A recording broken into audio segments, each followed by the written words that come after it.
Hello student, MP board ने 2026 की board परीक्षा के लिए मॉडल पेपर जारी कर दिया है। इस मॉडल पेपर से हम यह पता लगाएंगे कि आपकी बोर्ड परीक्षा का पेपर कैसा आएगा। साथ ही इस मॉडल पेपर में दिए गए ऑब्जेक्टिव और न्यूमेरिकल के सॉल्यूशन पर भी हम चर्चा करने वाले हैं। तो आइए शुरुआत करते हैं।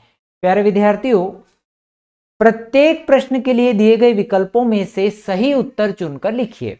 Select and right the correct answer from the option given in each question. पहला क्वेश्चन है विद्यार्थियों, धारा घनत्व का एसआई मात्रक है। SI unit of current density. Option दिए गए हैं कूलाम्ब पर metre square, ampere per metre और एम्पियर पर मीटर स्क्वायर। प्यारे विद्यार्थियों, धारा घनत्व के बारे में हम अच्छे से जानते हैं कि एकांक क्षेत्रफल में प्रवाहित होने वाली धारा को हम क्या कहते हैं? धारा घनत्व कहते हैं। धारा का एसआई मात्रक होता है एम्पियर, क्षेत्रफल का होता है वर्ग मीटर। तो एम्पियर पर वर्ग मीटर यानी एम्पियर प्रति वर्ग मीटर इसका सही उत्तर हो गया, यानी फोर्थ वाला। अगले प्रश्न पर आते हैं। एक गतिमान इलेक्ट्रॉन उत्पन्न करता है। ए मूविंग इलेक्ट्रॉन प्रोड्यूसेस केवल स्थिर विद्युत क्षेत्र यानी स्टैटिक इलेक्ट्रिक फील्ड, केवल चुंबकीय क्षेत्र यानी मैग्नेटिक फील्ड, या बोथ इलेक्ट्रिक और मैग्नेटिक यानी विद्युत और चुंबकीय। न चुंबकीय क्षेत्र न विद्युत क्षेत्र, neither magnetic field nor electric field. प्यारे विद्यार्थियों, हमें पढ़ा है कि ओरस्टेड ने यह बताया था कि भाई किसी चालक में जब आवेश प्रवाहित होता है तो उसके चारों ओर विद्युत और चुंबकीय क्षेत्र दोनों ही उत्पन्न होते हैं, यानी इलेक्ट्रिक और मैग्नेटिक फील्ड बोथ। तो स्थिर विद्युत क्षेत्र और चुंबकीय क्षेत्र दोनों ही उत्पन्न होते हैं। तो ऑप्शन थर्ड वाला आपका करेक्ट हो गया। नेक्स्ट क्वेश्चन पर आते हैं। अगला प्रश्न है कि किसी प्रेरकत्व एल में धारा आई प्रवाहित होने पर औसत संचित ऊर्जा होती है। In an inductor L if I current in flowing then the energy stored in the. अब देखो, हमें औसत संचित ऊर्जा चाहिए, इसका सूत्र चाहिए। तो इसका सूत्र 1/2 LI² होता है। ठीक है, इसका डेरिवेशन आपने पढ़ रखा है संचित ऊर्जा का, U बराबर 1/2 LI प्रेरकत्व के लिए। अगले प्रश्न पर आते हैं। विस्थापन धारा आईडी का सूत्र है। देखो, बड़ा कंफ्यूज किया, बहुत सारे लिख दिए। देखो यहां पर पहले वाले ऑप्शन को देखते हैं कि आईडी, और यहां पर लिख दिया आपका म्यू नॉट। ठीक, अब यहां पर ये चुंबकीय क्षेत्र के लिए, तो चुंबकीय क्षेत्र में होता नहीं, तो चुंबकीय क्षेत्र वाले दोनों ही ऑप्शन आपके गलत हो जाते हैं। विद्युत क्षेत्र वाले में भी कंफ्यूज करने के लिए आपको यहाँ क्या दे दी? चुंबकनशीलता दे दी, परमेबिलिटी दे दी। हमारे यहाँ पर सूत्र में जो है हमारा करेक्ट ये थर्ड वाला है। ठीक है, यानी आईडी बराबर एस्पाइलन नॉट d∅dt, यानी कि विद्युत क्षेत्र में क्या होना? समय के साथ परिवर्तन। विद्युत फ्लक्स में, सॉरी माफी चाहता हूं, विद्युत फ्लक्स में समय के साथ परिवर्तन। अगले प्रश्न पर आते हैं। ज्यामितीय छाया में प्रकाश के अतिक्रमण को कहते हैं व्यतिकरण, विवर्तन, ध्रुवण और परावर्तन। The overlapping of light in geometrical shadow is called.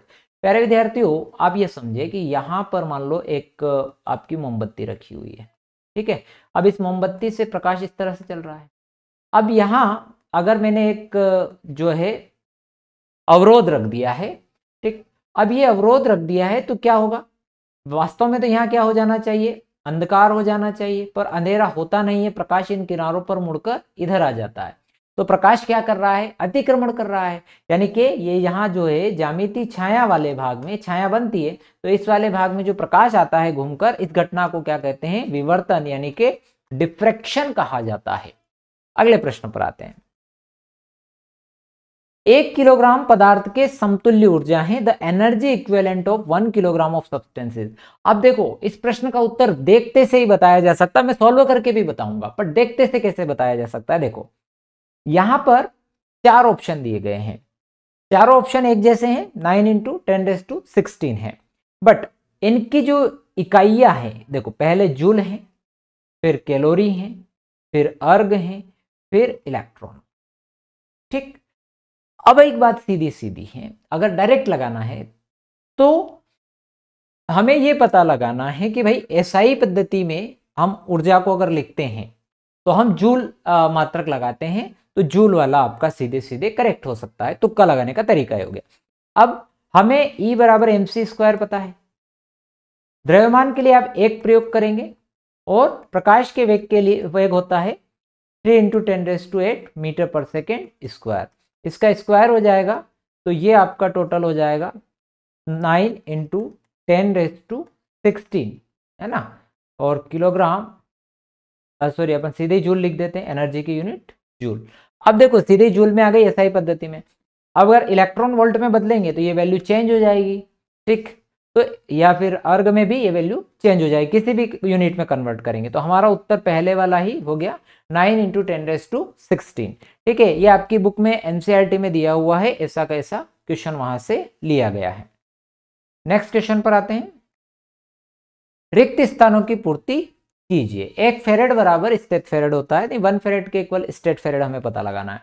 तो देखते हैं, अब हमने क्या पढ़ा हुआ है उसको मैं याद दिलाता हूं। C बराबर Q बटा V हमने पढ़ा हुआ है, ठीक है।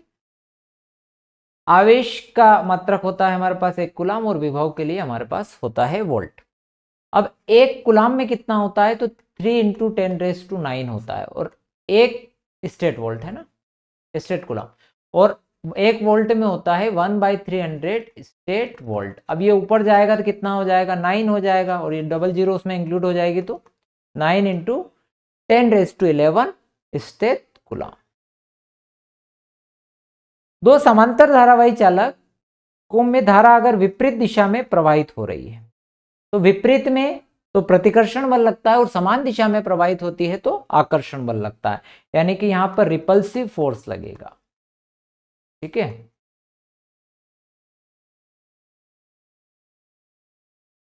प्रतिकर्षित करेंगे, ठीक है।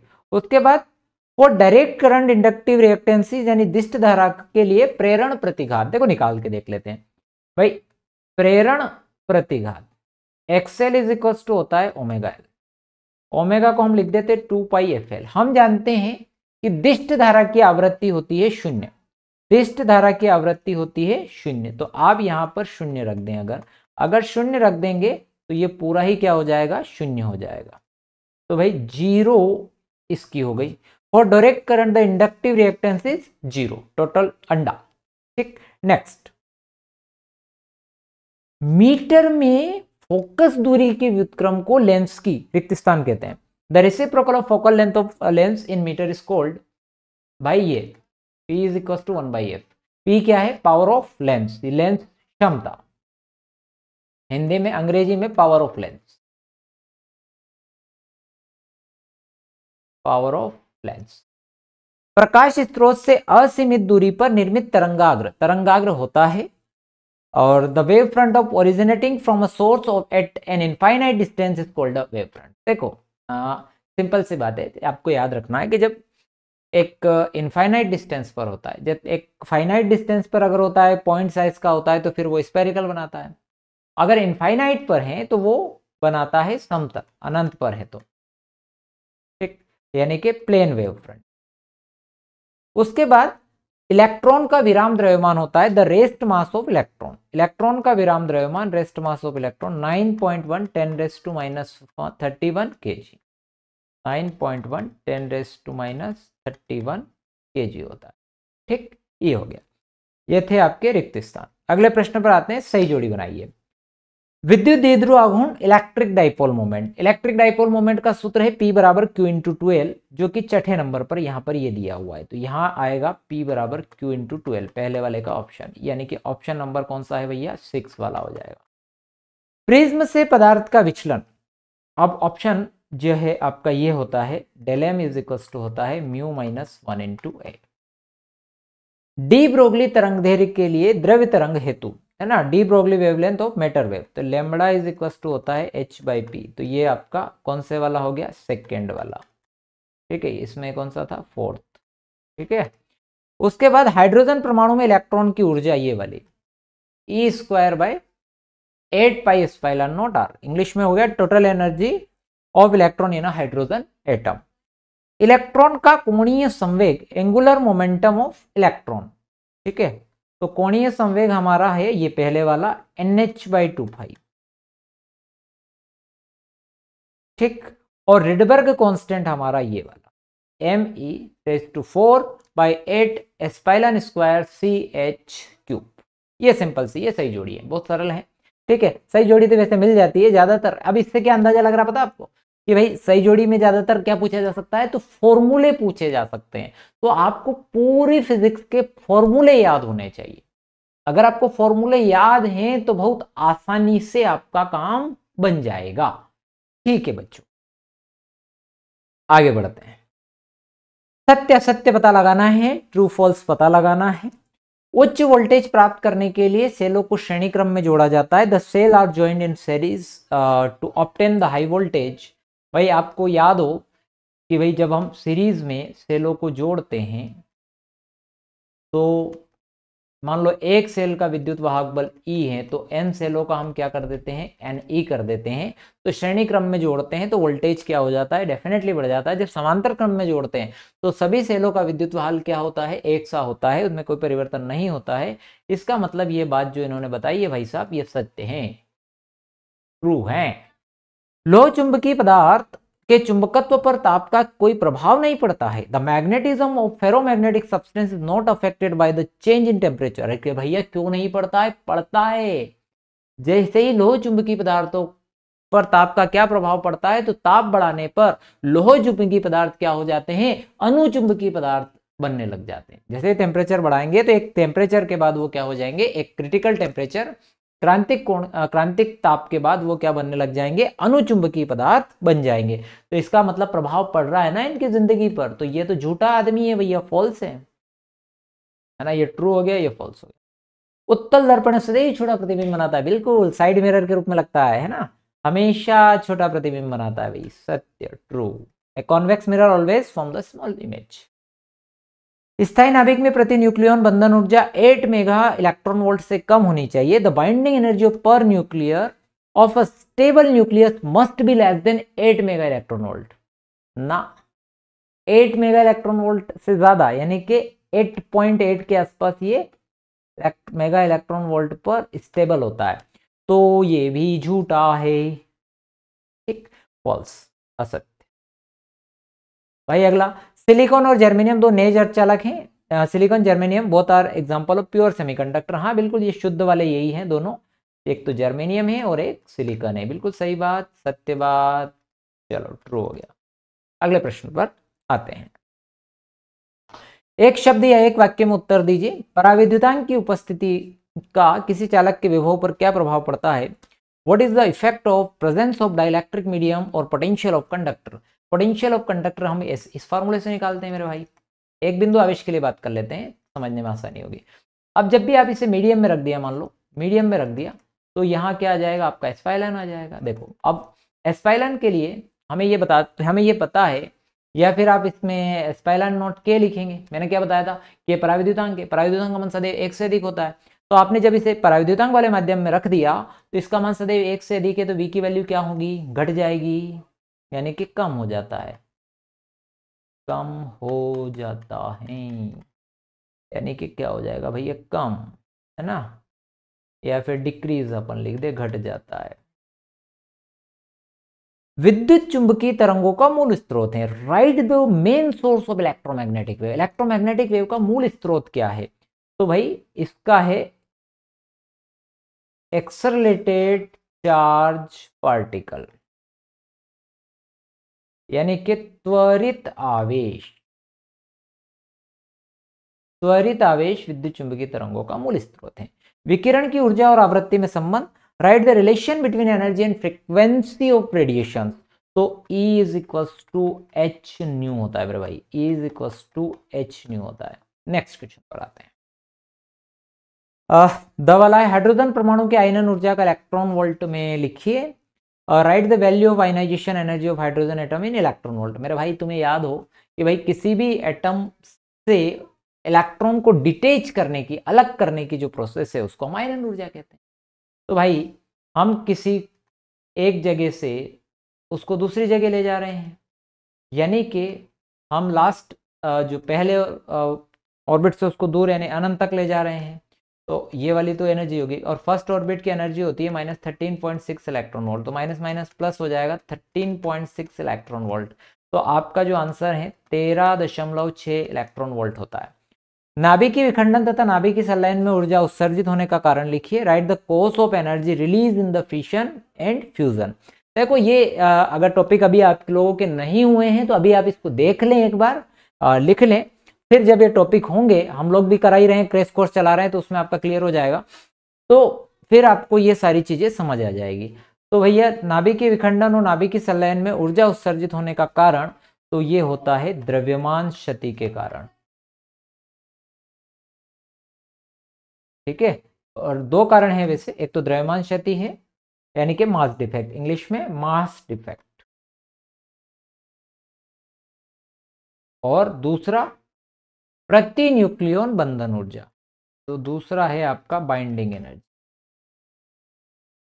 ठीक, बंधन ऊर्जा, बाइंडिंग एनर्जी। तो ये तो मैंने जो आपको ऑप्शन वाले क्वेश्चनों की बात करी, अब उन में आपको चर्चा भी करते चलेंगे और क्वेश्चनों बात भी करते चलेंगे। जैसे विद्युत फ्लक्स हैं और इसका सूत्र लिखिए। तो अब आप देखो फाई बराबर ईडीए cos थीटा, है ना, ये छोटे प्रश्न के लिए लेते। अब आप देखो इसमें दो चीजें पूछी, एक तो परिभाषा पूछी, तो अगर आप परिभाषा को लिखोगे तो 1 नंबर मिलेगा, सूत्र लिखोगे तो 1 नंबर मिलेगा। तो कितना आसान काम है 1 नंबर पाना। चालक की विद्युत धारा की परिभाषा, धारिता की परिभाषा और एसआई मात्रक। अब देखो एसआई मात्रक पूछा है, इसका मतलब या फेरेड, यानी कि अब हम समझ रहे हैं कि हमें सूत्र भी आना चाहिए, हमें उसके मात्रक का आना चाहिए, उसके विमित सूत्र आना चाहिए। अगर ये कर लिया तो भी हमारा 2-2 नंबर के प्रश्न, देखो सारे प्रश्न आ रहे हैं। विद्युत सेल में विद्युत वाहक बल को परिभाषा। अब विद्युत वाहक बल क्या है, तो जब सेल से धारा नहीं लेते हैं तो जो अधिकतम विभवांतर होता है, define electromotive force of electric cell. अब देखो दोनों ही कंडीशन में यूनिट पूछिए, जो एसआई यूनिट यानी मात्रक, तो विद्युत वाहक बल का मात्रक होता है वोल्ट, ठीक। ओम के नियम की सीमाएं पूछी, यानी right the two necessary limitations of Ohm's law. Ampere का परिपति नियम और इसका व्यंजक लिखना है बस, है ना। Right the ampere circuital law, right इस एक्सप्रेशन, तो ये भी आपको पता ही है, BDL बराबर म्यू नॉट आई। अब इतना लिखने का, इसमें भी वही बात है, 2 टुकड़े कर दिए, 1 नंबर इसका और 1 नंबर इसका। बोर्ड में प्रश्न कितने सरल आ रहे हैं, केवल डेफिनेशन आने वाली है, ठीक। उसी टाइप से एक धारा लूप में चुंबकीय द्विध्रुव के समतुल्य हैं और चुंबकीय आघूर्ण का व्यंजक, how to current equivalent to magnetic dipole, write an expression for magnetic dipole moment. X ray के मूल स्रोत और उपयोग पूछ लिए, गामा रेस के, तो मतलब एक्सरे गामा से, मैं तो कह रहा हूँ कि इलेक्ट्रोमैग्नेटिक स्पेक्ट्रम के सारे यूजेस अपने को करना है और उनके जो सोर्स हैं वो भी अपने को करना है। सवाल है 10 वाला कि एक छोटी दूरबीन के अभिदर्शक की फोकस दूरी, है ना, ये पहले भी अपन ने करवाया है आपको, और ये आपकी हाफ ईयरली एग्जाम में भी पूछा गया हुआ था, ठीक है। तो अभिदर्शक की फोकस दूरी है यानी FO 144, नेत्रिका की FE 6 सेंटीमीटर, और दूरबीन की आपको चाहिए आवर्धन, यानी हमें M चाहिए, और नेत्रिका और उसके बीच की क्या चाहिए, अभिदर्शक और नेत्रिका के बीच की पृथक्कन दूरी, उनको अलग करने वाली दूरी। तो भैया आपको एक तो FO दिया हुआ था, FO दिया है जो कि आपका है 144, एक आपको FE दिया है वो है आपका 6 सेंटीमीटर।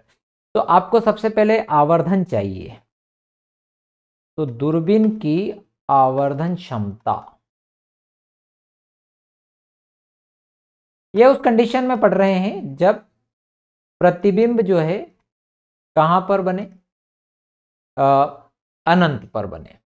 FO अपॉन FE होता है, FO की वैल्यू होगी 144, FE की होगी 6, तो कितना हो जाएगा भाई, 6 दूनी 12, 6 चौक 24, 24 तो क्या आ गया, इनका आवर्धन आ गया। अब पृथक्कन दूरी चाहिए अभिदर्शक और नेत्रिका के बीच की, है ना, यानी कि सेपरेशन चाहिए इनका, है ना, सेपरेशन ऑब्जेक्टिव और आई के बीच का। तो सेपरेशन जो है पृथक्कन दूरी FO प्लस FE होता है, ठीक है, ये वाली जो डिस्टेंस आपको चाहिए तो ये FO प्लस FE होता है, जिसको सेपरेशन अपन निकाल रहे हैं, separation between I and objective lens. तो FO 144 है और FE कितना है, 6 है, तो कितना आ गया भैया 150 सेंटीमीटर। ये आसानी से हो जाता है, इतना सरल प्रश्न दिया, ठीक है, 3 नंबर में आया है। अपवर्तनांक 1.55 कांच के दोनों फलकों की समान वक्रता त्रिज्या के उभय उत्तर लेंस से निर्मित है। 20 सेंटीमीटर फोकस दूरी के लेंस निर्मित करने में अपेक्षित वक्रता त्रिज्या क्या होगी। Double convex lens are to be manufactured from a glass of refractive index 1.55 with both faces of the sum radius of curvature. What is the radius of curvature required to the focal length is to be 20 cm. आपको यहाँ एक तो अपवर्तनांक दिया गया है, अपवर्तनांक दिया गया है कांच का, है ना, और भाई कांच का अपवर्तनांक एयर के इस रिस्पेक्ट में ही है तो अपन इसको लिख देते हैं n/1 दिया हुआ है, और एक आपको दी गई है फोकल लेंथ, ठीक, फोकस दूरी, ठीक, आपको वक्रता त्रिज्या चाहिए। अब देखो, और वक्रता त्रिज्या जो दो फेस हैं लेंस के, एक फेस ये वाला और दोनों ही फेस के लिए क्या दे रखी है, सेम दे रखी है। सूत्र हमारे पास है 1/f n/1 - 1 1/r1 - 1/r2 होता है। अब देखें, अगर हमें R1 वाला एक फेस को R1 और एक फेस को R2 ले लो, तो अगर हमारा ये वाला फेस R1 है मान के चले, है ना, तो इसको अपन R ले रहे हैं, इधर वाला फेस जिसको R2 है उसके इक्वल भी R है, पर दोनों में एक डिफरेंस है। अब रे इस डायरेक्शन में जा रही है इसलिए ये पॉजिटिव होगा और ये क्या होगा, नेगेटिव होगा। n/1 की वैल्यू कितनी है, 1.55 है, -1, और इसकी जगह पर 1/r हो गया और उसकी जगह आएगा -r, तो माइनस माइनस प्लस r। उसके बाद 1/f, f की वैल्यू कितनी है, 20 सेंटीमीटर, तो 1/20 माइनस करेंगे कितना हो जाएगा बेटा, 0.55, और 1/r और 1/r 2/r, ठीक। r के इक्विवेलेंट चाहिए, क्रॉस इंटू कर देंगे, 0.55 × 2 × 20, ठीक। अब 2 का कितना हो गया भैया, 2 दूनी 4, 4 का 5 में गुणा करेंगे, 4 × 5 = 20, 4 × 5 = 20 और 2 22, ठीक। अब 2 अंक बाद दशमलव यहाँ आ रही है, ठीक है, अच्छी बात है, पर ये एक 10 वाला एक 0 भी अपन ने मल्टीप्लाई करना रह गया था, तो कितना आ गया टोटल, 22 सेंटीमीटर। ये क्या आ गई, 22 सेंटीमीटर क्या है भैया, आपकी वक्रता त्रिज्या, ठीक है। तो रेडियस ऑफ कर्वेचर हो गया 22 सेंटीमीटर, कितना इजी है। अगले पर आते हैं। प्रकाश विद्युत प्रभाव क्या है, आइंस्टाइन के प्रकाश विद्युत समीकरण पूछा है इन्होंने, सूत्र क्या, तो सारे में ये इक्वेशंस पूछ रहा है। डी ब्रोगली तरंग देरी क्या है और उस तरंग का समीकरण लिखना है और उसका अर्थ लिखना है। अब समीकरण लिखकर अर्थ बताना है, बहुत बड़ी बात नहीं है, बहुत छोटी बात है, ठीक है। उसके बाद पी और एन प्रकार के अर्धचालकों में अंतर पूछ लिया। Write the difference between P and N type semiconductor, चालक अर्धचालक में अंतर पूछ लिया ऊर्जा बैंड के बेसिस पर, है ना, कंडक्टर और सेमीकंडक्टर के बीच में। ये भी बहुत सिंपल सी चीज़ें हैं। अभी ये चैप्टर आप लोगों ने पढ़े नहीं होंगे, मुझे लगता है बहुत आगे पहुंचे नहीं होंगे, स्कूलों में लगभग आप पढ़ रहे होंगे, तो ऑप्टिक्स या उसके आसपास पढ़ रहे होंगे, वे ऑप्टिक्स के आसपास। तो ड्यूल नेचर ऑफ रेडिएशन ये दिसंबर आते आते आप लोगों के हो जाएंगे, और हम भी यहाँ कोशिश कर रहे हैं कि आपको दिसंबर में आपका पूरा कोर्स क्रैश कोर्स के माध्यम से मैं करवा रहा हूँ, तो वहाँ हो ही जाएगा। अब सवाल है तेरा, व्योमस्थ खींचे गए बिजली के तार में 90 एम्पियर की विद्युत धारा प्रवाहित हो रही है। ये भैया ईस्ट है, ये वेस्ट है, और ये आपका नॉर्थ है, और ये साउथ है। अब क्या हो रहा है, इसमें ईस्ट टू वेस्ट आपका 90 एम्पियर की विद्युत धारा प्रवाहित हो रही है। तार में 1.5 एम्पियर विद्युत धारा उत्पन्न करना है और चुंबकीय क्षेत्र परिणाम दिशा ज्ञात करना है। तार के नीचे ये तार है और इस तार के नीचे इधर, ठीक। अब मेरी बात सुनो, अगर हम बात करते हैं तार के नीचे की, तार के नीचे चुंबकीय क्षेत्र परिणाम और दिशा आपको ज्ञात करनी है। सबसे पहले तो परिमाण निकालेंगे, दिशा बाद की बात है। तो चुंबकीय क्षेत्र तार के लिए ना, horizontal overhead power of carries the current east to west जा रहा है, और what is the magnitude and direction of magnetic field, magnetic field निकालना है 1.5 मीटर बिलो। अब आपको जब मैग्नेटिक फील्ड निकालना है तो मैग्नेटिक फील्ड का जो फार्मूला होता है बेटा, है ना, एक सीधे तार के लिए वो होता है μ0/4π 2I/r होता है, ये सभी ने पढ़ा हुआ है। अब देखो क्या क्या दे रखा है, यहाँ आपको करंट दिया हुआ है 90 एम्पियर का, वेरी गुड। एक आर दिया गया है जहां आपको निकालना है वो है 1.5 मीटर, ठीक। अब वैल्यू हमारे पास है μ0/4π की वैल्यू होती है 10⁻⁷, 2 इंटू आई की वैल्यू होगी 90 और आर की वैल्यू होगी 1.5, ठीक। 1.5 से आप इसको कैंसिल करेंगे तो ये 15 छंग 90 और वो डेसिमल आ गया तो ये हो गया 60। अब 6 दूनी कितना हो गया, ये 12, 120 × 10⁻⁻7। अब मैं इसको बना देता हूं कितना, 1.2, तो ये कितना हो जाएगा 10⁻⁵, क्योंकि 2 नंबर आप इधर आए हैं ना प्लस में। अब ये तो एक बात हो गई। यूनिट क्या लगाओगे, तकला टेस्ला। फिर एक बात और पूछी, डायरेक्शन। तो डायरेक्शन अपन ये जो सीधे हाथ का नियम है इसका उपयोग कर सकते हैं। भाई आपकी धारा ऐसे जा रही है ना, ईस्ट टू वेस्ट, अब धारा कैसे घूमती है, ऐसे घूमती है, और आपको कहाँ चाहिए, नीचे की तरफ चाहिए। तो किधर आ रहा है ये आपका आ गया साउथ डायरेक्शन में, तो दक्षिण दिशा में। अगले पर आते हैं। एक दूसरे से 40 सेंटीमीटर की दूरी पर दो लंबे समांतर तार ए और बी क्रमशः 8 एम्पियर और 5 एम्पियर धारा इनमें प्रवाहित हो रही है। एक I1 मान लेंगे, एक I2 मान लेंगे, और 10 सेंटीमीटर खंड पर इसका आकलन अपने को करना है। Two long and parallel straight wire A and B are carrying the current 8 ampere and 5 ampere in the same direction, separate distance 4 centimetre, और estimate the force of 10 centimetre section में अपन को चाहिए। ठीक, तो जब भी ये वायर में, जो पैरेलल वायर में करंट फ्लो होता है और इसके लिए आप निकालते हैं, तो इसका फॉर्मूला है F/L mu naught by 4 pi 2I1I2/R। ठीक है, डी भी लिख सकते हैं, आर भी लिख सकते हैं, है ना। आपने डी लिख के पढ़ा हो तो हम डी लिख देते हैं। अब हमें जो जो दिए हैं वो मैंने बता दिया आपको। 8 एम्पियर दिया हुआ है करंट, देखो एक तो F/L, अब हमको 10 सेंटीमीटर सेक्शन में चाहिए। तो पहले एक काम करना पड़ेगा, जो हमें दिए हुए ना, हमें जो 10 सेंटीमीटर लेंथ दी गई है ना वायर की, तो इस 10 सेंटीमीटर को काई में बदलेंगे पहले तो मीटर में। 10 की पावर कितना हो जाएगा, -2 मीटर, यानी कितना होगा मेरा 10⁻⁻1 मीटर लेंथ है। और क्या आपका दूसरी यूनिट दे रखी है क्या और कोई इसके अलावा, सारे उसके बाद CGS में है। डी की वैल्यू भी है, दोनों के बीच की जो डिस्टेंस है वो 4 सेंटीमीटर है। सेंटीमीटर को भी आप मीटर में बदल देंगे तो 4 × 10⁻2 मीटर हो जाएगा। ये बहुत आसान सी बात है। अब म्यू नॉट बाई 4 पाई की वैल्यू जो है, अच्छा इस L का इंटू भी आप इधर कर दीजिएगा, है ना। तो mu naught by 4 pi 2I1I2/D into L। अब ये फार्मूला ये बन गया। अब म्यू नॉट बाई 4 पाई की वैल्यू होती है 10⁻7, 2 इंटू I1 की वैल्यू कितनी है 8 एम्पियर, I2 की वैल्यू कितनी है 5 एम्पियर, और L की वैल्यू कितनी है 10⁻1, D की वैल्यू कितनी है 4 × 10⁻2। अब ये हो जाएगा बेटा 4 दूनी 8। अब तो कैलकुलेट ही करना है बस, बहुत आसान मामला हो ही गया, आंसर ही आ गया अब तो कितना हो गया 2 गुना, अब यहाँ कितना हो रहा भाई 5 है ना, तो 5 दूनी ये 10 हो जाएगा ना, 5 दूनी 10, तो 2 गुना यहाँ से एक 10 ये, तो इस 10 से -10 के बाद -1 वाला कैंसिल हो गया, -7 + 2 नीचे से आ गया, तो 2 × 10⁻5 तकला, ये आपका मैग्नेटिक फील्ड आ गया। बहुत आसान सवाल है, ठीक है। और मैं न्यूमेरिकल सेक्शन भी लेकर आ रहा हूँ, ठीक है। आप लोग कितना देख रहे हैं कितना नहीं देख रहे हैं, बट मैं न्यूमेरिकल सेक्शन भी डाल रहा हूँ मेरे क्रैश कोर्स में, एक एक चीज, ऑब्जेक्टिव, सारी चीजें लेकर आ रहा हूँ। तो आप सब चीजें देखें, आपका पूरा कोर्स कवर होगा। अगले प्रश्न पर आते हैं मेरे भाई। अब लेंज का नियम पूछा, लेंज के नियम ऊर्जा संरक्षण के नियम के कैसे अनुकूल हैं। उसके बाद फैराडे के विद्युत चुंबकीय प्रेरण के नियम और प्रेरित विद्युत वाहक बल के लिए सूत्र पूछा, यानी कि भाई इलेक्ट्रोमैग्नेट एस्टैब्लिश द फॉर्मूला, ये पूछा है इन्होंने भाई कि एक तो आपका induction establish the formula of induced electron में फैराडेज लॉ पूछा है, उसके बाद एक लेंज लॉ पूछा है, ध्यान रखिएगा। और फिर न्यूमेरिकल पर मैं विशेष फोकस कर रहा हूँ क्योंकि क्वेश्चन पढ़ने से आपको बहुत विशेष लाभ होने वाला नहीं है, पर हाँ क्वेश्चनों से ये अंदाजा लग जाएगा कि बोर्ड में कौन सा क्वेश्चन आ रहा है।